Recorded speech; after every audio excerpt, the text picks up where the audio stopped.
Ever wanted to record your laptop screen but didn't know where to start?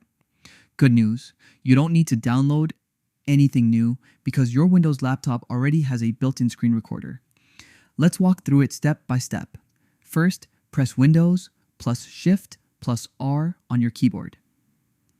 This shortcut opens the snipping tool. Yes, the same one you use for screenshots, but now it comes with a screen recording feature built right in. Once it's open, you can select just part of your screen or record the whole thing.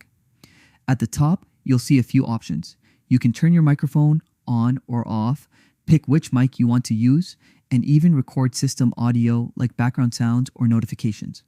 When you're ready, click Start to begin recording.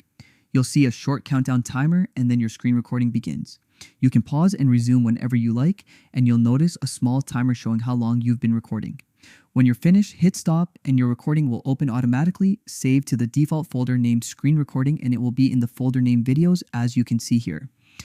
Now, for the most powerful option, let's talk about OBS Studio. OBS lets you record or even live stream your screen, webcam, and gameplay, all in one place. Just install OBS, run the auto configuration wizard, create a scene, and add sources such as screen capture, webcam, or audio inputs. Under Settings, Output, choose where your recordings will be saved, adjust your resolution or bitrate, and then start recording from the controls panel. OBS is perfect if you want more control, flexibility, and professional quality results. Ideal for creators, gamers, and educators. And that's it.